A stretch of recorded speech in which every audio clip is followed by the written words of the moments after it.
우리에게 주어진 새로운 한 주 속에서 하나님을 뜨겁게 사랑하길 원합니다. 다 함께 사도신경으로 우리의 신앙을 고백하겠습니다. 전능하사 천지를 만드신 하나님 아버지를 내가 믿사오며 그 외아들 우리 주 예수 그리스도를 믿사오니 이는 성령으로 잉태하사 동정녀 마리아에게 나시고 본디오 빌라도에게 고난을 받으사 십자가에 못 박혀 죽으시고 장사한 지 사흘 만에 죽은 자 가운데서 다시 살아나시며 하늘에 오르사 전능하신 하나님 우편에 앉아 계시다가 저리로서 산자와 죽은 자를 심판하러 오시리라. 성령을 믿사오며 거룩한 공회와 성도가 서로 교통하는 것과 죄를 사하여 주시는 것과 몸이 다시 사는 것과 영원히 사는 것을 믿사옵나이다. 아멘.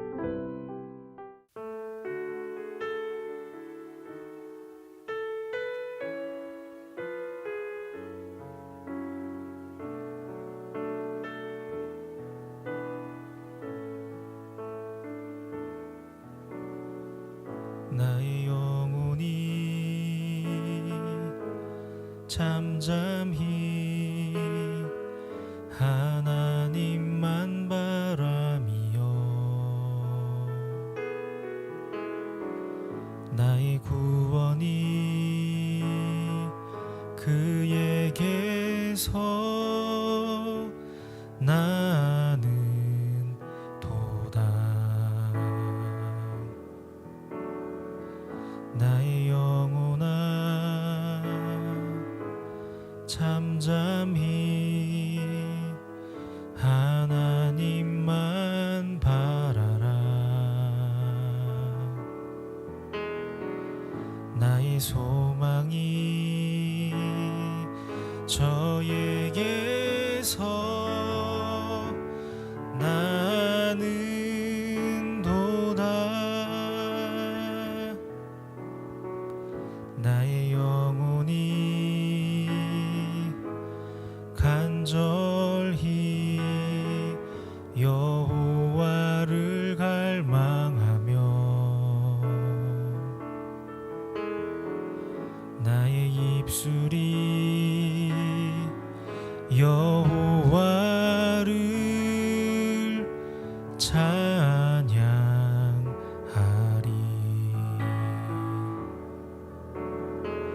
나의 영혼이 즐거이 여호와를 따르리니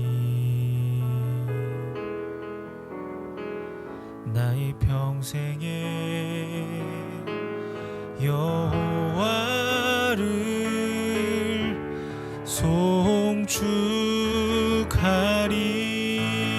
송축하리 오직 주만이 나의 반석 나의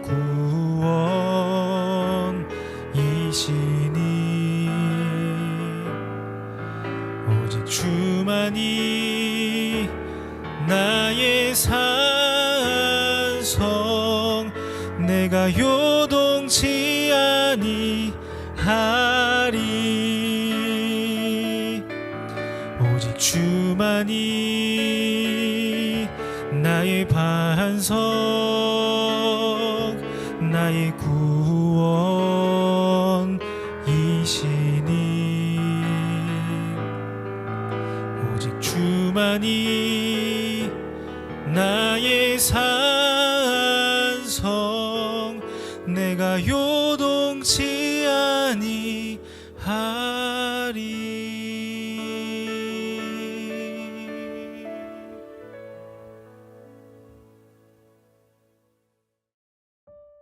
오늘 함께 나눌 말씀은 예레미야 50장 41절에서 46절 말씀입니다.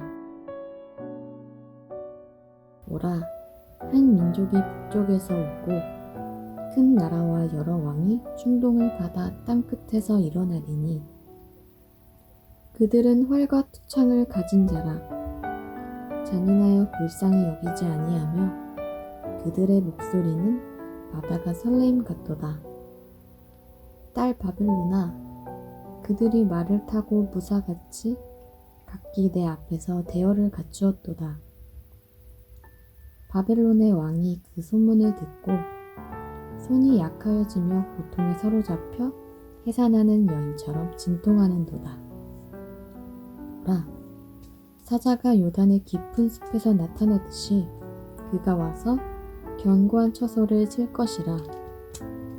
내가 즉시 그들을 거기에서 쫓아내고 택한 자를 내가 그 자리에 세우리니 나와 같은 자 누구며 출두하라고 나에게 명령할 자가 누구며 내 앞에 설 목자가 누구냐. 그런즉 바벨론에 대한 여호와의 계획과 갈대아 사람의 땅에 대하여 품은 여호와의 생각을 들으라. 양떼의 어린 것들을 그들이 반드시 끌어가고 그들의 초장을 황폐하게 하리니 바벨론이 약탈당하는 소리에 땅이 진동하며 그 부르짖음이 나라들 가운데에 들리리라 하시도다. 아멘. 반갑습니다. 오늘 예레미야 50장 41절부터 46절까지를 중심으로 붙드심이라는 주제의 말씀을 함께 나누겠습니다. 오늘 본문도 계속해서 바벨론에 대한 말씀이 이어지는 내용입니다. 41절을 보시면 보라, 한 민족이 북쪽에서 오고 큰 나라와 여러 왕이 충동을 받아 땅끝에서 일어나리니, 이 설명은 페르시아에 대한 설명입니다. 여기에 나오는 한 민족이 이건 페르시아입니다. 그런데 전에도 한번 설명을 드렸지만 41절에 나오는 북쪽에서 온다 이렇게 이제 되어 있는데, 성경에서 북쪽에서라고 표현할 때는 동서남북의 지리적인 어떤 설명을 한다기보다는 강력한 군대, 강력한 대적이라는 의미로 사용되는 때가 더 많습니다. 사실 페르시아가 바벨론보다 북쪽에 위치해 있진 않습니다. 그럼에도 강력한 군대가 온다는 말을 이렇게 상징적인 표현으로 사용하는 거죠. 그래서 이제 그들에 대한 설명이 나옵니다.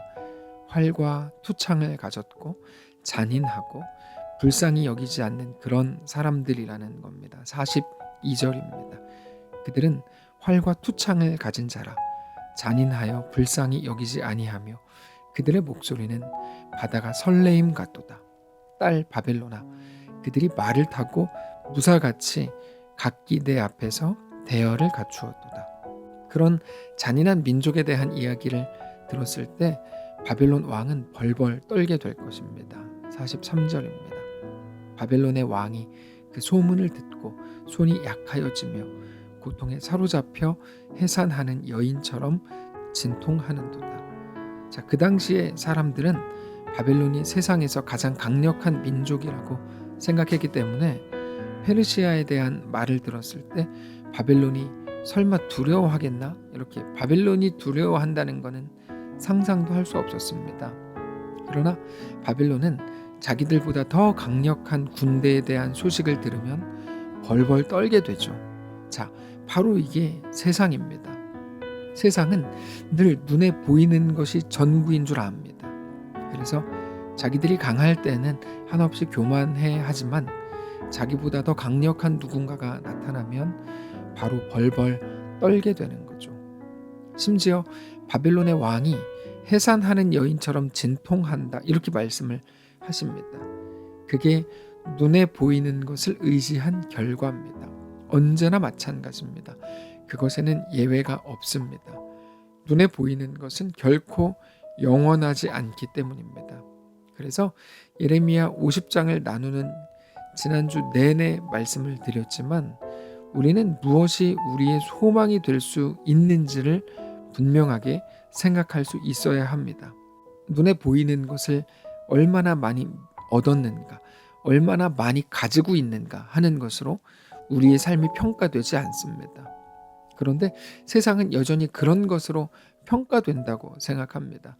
남들보다 내가 얼마나 더 많이 얻었는가, 같은 나이인데 얼마나 더 건강한가, 우리 자식들도 같은 자식들인데 얼마나 더 잘 됐는가, 이런 게 마치 자기 삶의 평가 잣대인 줄 아는 거죠. 세상의 특징입니다. 근데 결코 그렇지 않습니다. 눈에 보이는 게 전부가 아니라, 그래서 그것들로 우리의 삶이 꾸려지는 게 아니라 오직 하나님 한 분이 우리의 왕이시고 우리의 전부이셔서 오직 하나님이 우리의 삶을 주도적으로 하나님의 약속 안에서 이루어 가신다는 사실을, 그렇게 오직 하나님만이 우리의 유일한 소망이신 것을 꼭 기억하실 수 있기를 바랍니다.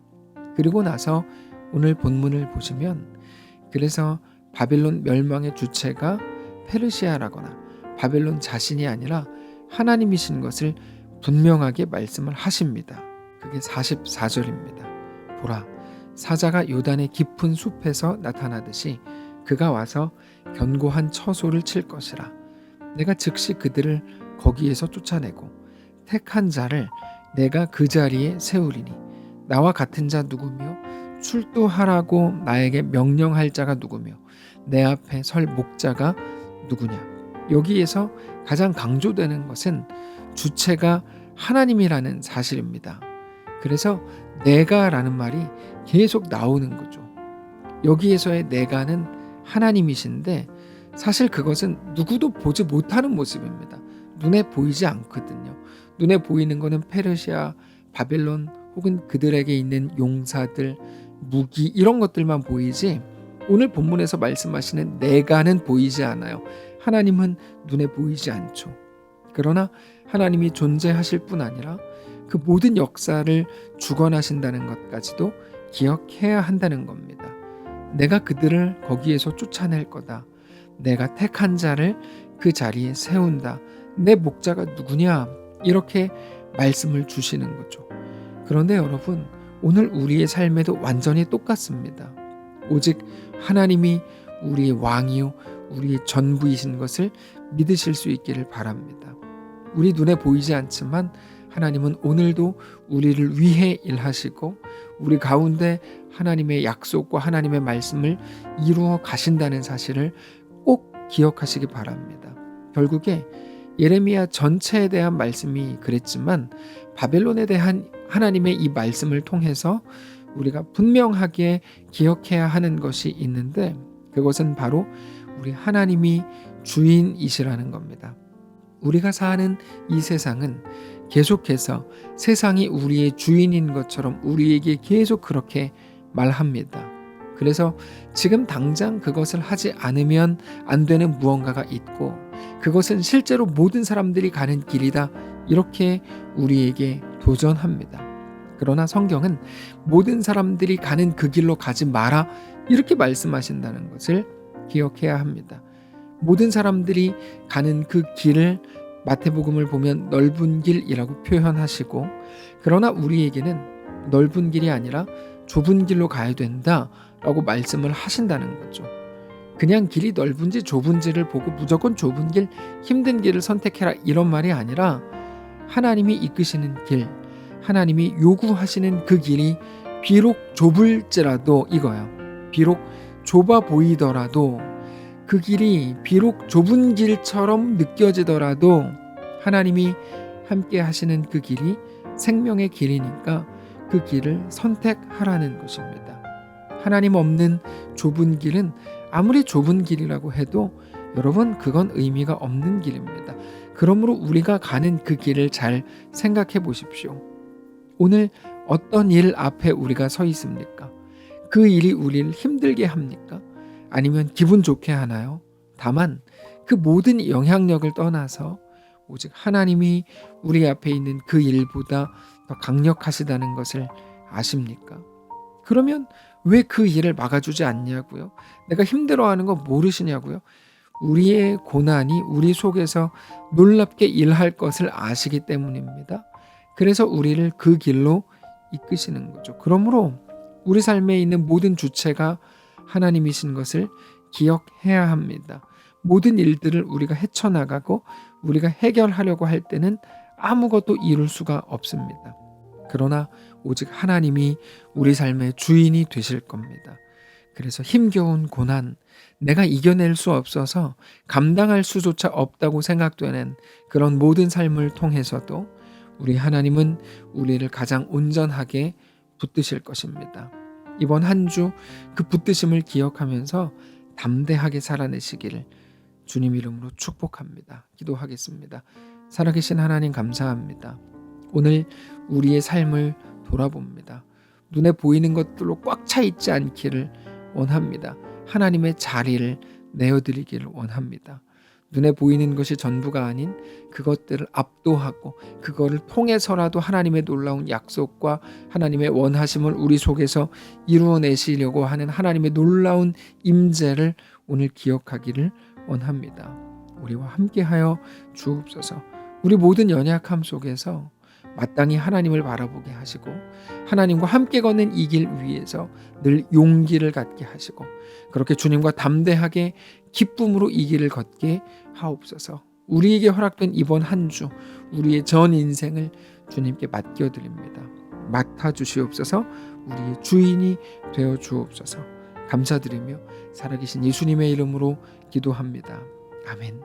사랑하는 성도 여러분, 하나님께서 오늘 하루를 우리에게 허락하셨습니다. 그리고 이번 한 주가 또 시작되었습니다. 온전히 하나님을 바라보시고 주 안에 그렇게 멋있고 넉넉하게 거하는 사랑하는 모든 성도들 되시기를 바랍니다.